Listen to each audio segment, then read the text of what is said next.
Hey there, Smite fans, and welcome back to another prediction video. This is going to be covering week 4 of the Pro League here, and it's looking like we're going to have some interesting games coming into it. I'm going to go ahead and admit, I've recorded this like 4 times right now, but each time I've realized that I just keep going on long tangents, talking way too much about things that don't necessarily matter. What I'm going to talk about is the points that matter here. I'm going to try to get through it a little bit quicker here for both you and mine sake. And starting right off, first day, first game, first set, going to be Rival versus Obey Alliance, and it is going to be fun. A lot of people right now probably thinking, why is that going to be fun? Rival just lost to the Poppies last week. I think Rival lost to the Poppies because they were underestimating their opponent and overestimating kind of their abilities. They didn't do their homework, they didn't know what to expect, and they came into it feeling cocky. There's no other way to put it. They came into it thinking that, oh, this is going to be an easy 2-0, and they paid for it. And that's exactly what you get in the Pro League. I mean, you can't underestimate these teams even if they're at the bottom. That doesn't matter. On the other side, though, I do think they have the homework on Obey. I think they know exactly what Obey kind of does. And while Obey does have cerebral players that kind of change up the meta and challenge the meta, I think that Rival still has what it takes as a team to be able to find a game here. It's going to be rough for them, but I think that loss to the Poppies is going to be kind of what kicks them back into action, and they should be able to come into this one. I think it's going to be a split down the middle for these. I think Obey is too strong for Rival to 2-0, but ultimately I think that Rival is going to have done their homework. They're going to come into this a little bit more humbled, and they're going to be able to kind of find this split. And now we'll move on to Gabe versus AI. So AI is this team that, just like I said last week, is going to look like they have a strong roster, but their roster is very dependent on one very, very specific thing. And I'm going to say that is going to be how well does Xenotronics perform. He is the kind of player who shows up at either 0 and has very little impact on the game, or he shows up at 100 and he's the thing that carries his team to victory. And it seemed like that what we saw last week. That's probably what we could see this week, except I just don't think Gabe is the kind of team to let him have that free reign. I think they're going to be able to keep him controlled a little bit more. And as long as they've done their homework, Gabe should be able to find this one as a 2-0. As much as AI look like a good team, I think it's still kind of rough for them getting together as a group.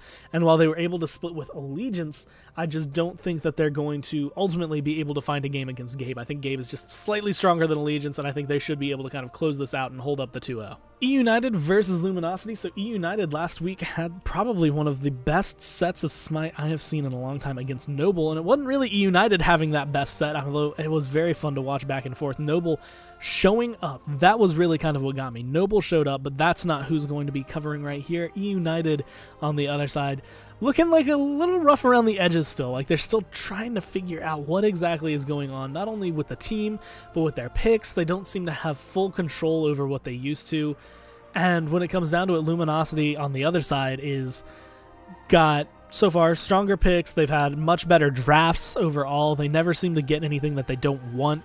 And when it comes down to it, they play as a team. They've been playing together for a long time. They have a lot of control. They have a lot of experience together.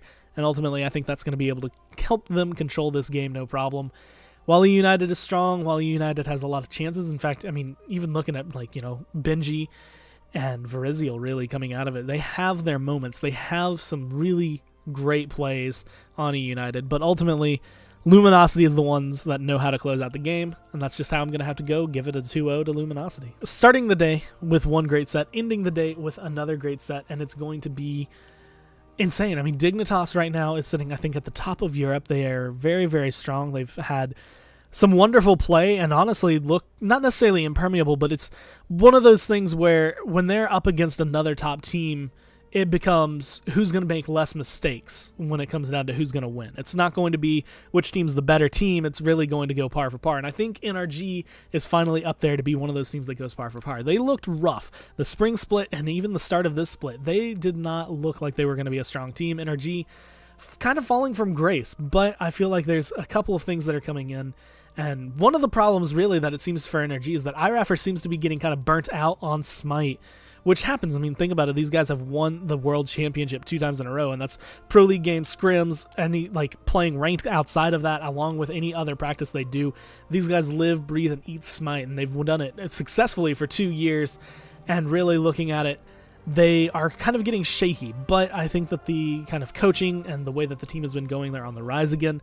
I think they have a chance against Dignitas. This one is really kind of, I'm going to say 50-50 between a 2-0 for Dig and a 1-1 right between the middle, between the two teams, because NRG is a strong team, but Dignitas is a slightly stronger team right now. I personally think it's going to be a split. I think NRG's been doing their homework and kind of on the rise again, but Dignitas is still a very strong team, and Dignitas, I think, is really going to be the ones who kind of control this. I wonder what NRG can pull out, and ultimately part of me is saying, just screaming, you know, vote 2-0 for Dig, but I feel like NRG is one of those teams that they learn very well from their mistakes. They know how to say, you know what, we messed up, we, you know, need to be humbled by this. Like, they come into it and they're like, we screwed this game over, we need to practice more, we need to review drafts more, review the meta, what is going on that we don't understand, we need to learn that so we can take this game. I think that's going to happen here.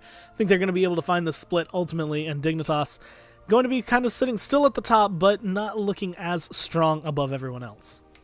And speaking of strong above everyone else right now, Burrito not necessarily doing anything like that. They have had probably the roughest set overall than I've really seen. I mean, having to go against like pretty much every single top team for the first few weeks, every single match they have is relatively unfavorable, and it's looking to continue that kind of pace right now against Obey. This one, as much as I want to say Burrito has a chance here, Obey should be able to kind of keep control of this one, have no too big worries.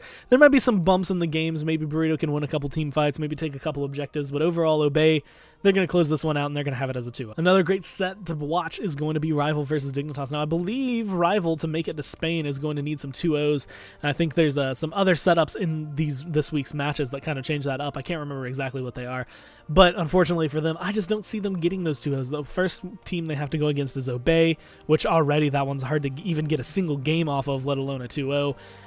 And that goes just as well for Dignitas here. It's going to be very difficult to find a game for, but they definitely will not find the 2-0. And I'm going to give them a game. I'm going to give this one as a split for the same reason that I think Rival is going to be able to split with Obey, and that's just that I think they know the team better. I think they underestimated the poppies. They lost to the poppies because of it. They didn't really come into that match prepared. And not only is that going to be a kick to kind of remotivate them, but they know Dignitas, they know Obey, and ultimately they kind of know the game well enough to be able to find a split here against Dignitas. And Dignitas, I mean, they're still going to be looking good. Again, still sitting at the top, I think, after this one, although Obey might be grabbing up some points to be able to go up there, but Dignitas sitting pretty up at the top. Going into the next one, Poppies, NRG.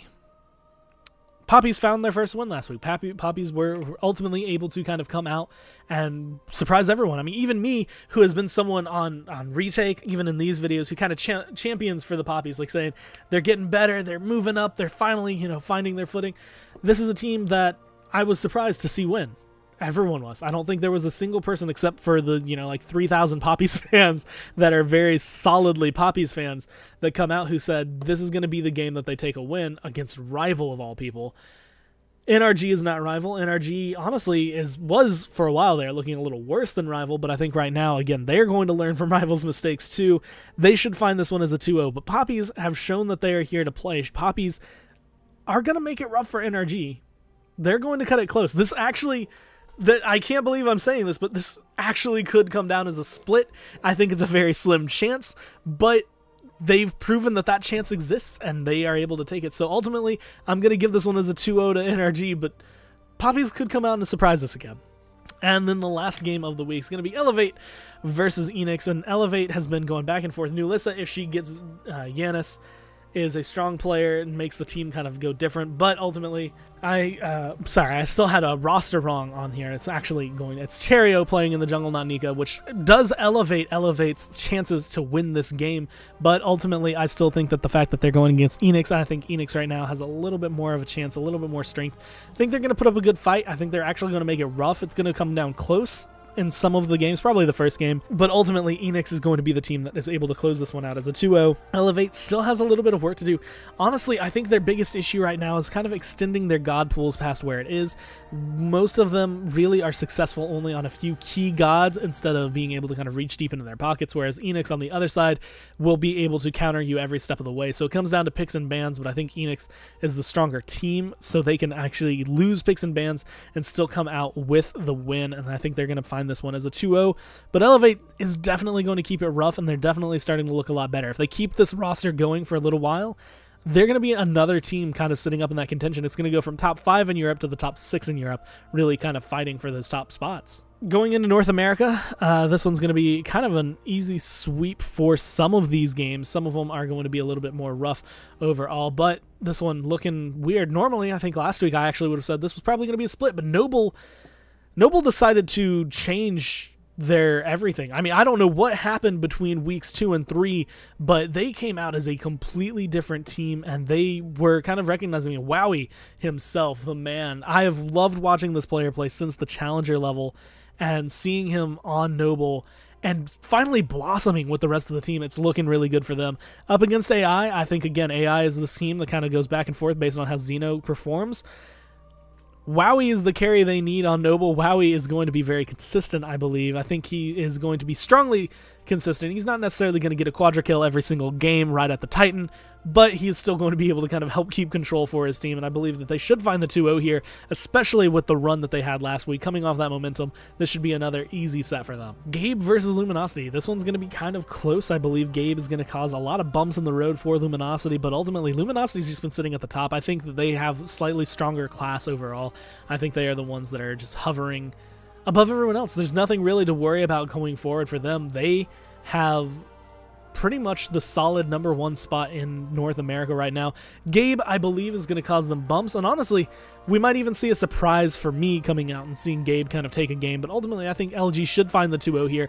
This is going to be a good set to watch. It's going to be fun to watch these teams go against each other, but the big thing coming down to it is the fact that when Gabe looks at this, they are looking to try and enhance themselves. They are still sitting kind of like that, not necessarily a lower tier team. They're definitely kind of top 4, top 5, but they're going against #1, and that's really where things are going to falter. This is going to be one where it's going to be good practice for them, especially kind of bring them together.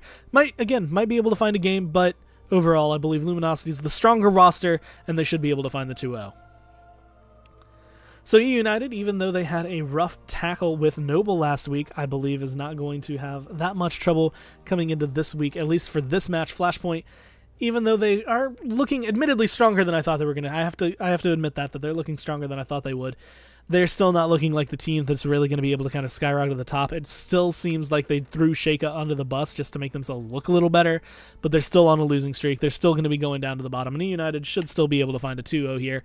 Even if they mess up, even if they make some mistakes, they're the team that is a little bit stronger. Not even a little bit. They're the team that's stronger. They're the team that has better control, and ultimately they should be the team that is able to find the 2-0. And then the last match of the week, some people may be thinking, wait, I thought I heard Zapman was going to be playing for Monkey Madness. Zapman said, hey, no, he's not. That was all just this big mix-up. A lot of communication issues, it seems, from Monkey Madness. No one seemed to know what was going on, even people on the roster. But we have it going out. This is going to be the same ones that came in last weekend. When it comes down to it, I think that their roster, depending on how VDM is going to play, kind of knowing that the Zap is waiting in the sidelines kind of to take his place, mentality-wise for the team, it might go a little bit down, but they're still good, they're still strong, and ultimately, as long as that doesn't affect them too much, this should still be a 2-0 for them. Allegiance, they were on the rise, they were starting to look like the shining star, and then everything seemed to fall apart. Kind of last week, when it came down to it, I kind of favored them over Noble, and that just did not work at all. They got decimated. And when it came down to it, they just did not look like the team that they had been. I think they're going to look a little stronger coming into this week. I think this match is going to be relatively close for them. But ultimately, I think Monkey Madness has the better team comp, the better control, the better everything that they need to find the Smite game wins. And they're going to take this as a 2-0. So with that, that's going to be it for this week. I'm just going to kind of go through the games one more time on the screen so that you can see them as I finish up talking, just to get the last picks coming through. But thank you guys for watching. I know if you watched Retake last night, then you probably heard maybe some different reasonings, maybe some different picks, as we always tend to kind of discuss this. It gets a little different when you talk with other people about it, but these are my personal beliefs coming through. Hopefully you either agree, or if you disagree, just go ahead and tell me. I mean, I learned last week that it doesn't really matter what anybody thinks. People can come through. I mean, no one expected Rival to lose to the Poppies. I never really expected Noble to 2-0 twice in a row. But things happen, things change, and that's kind of what we saw, and that's what I like to see, these teams mixing it up for us, so it's not just some stagnant thing. Sucks for the FP, but it's great for the entertainment, and hopefully you guys have been enjoying watching it just as much as I have. But that's going to be it for this video, and I will talk to you guys in the next prediction video for the Pro League.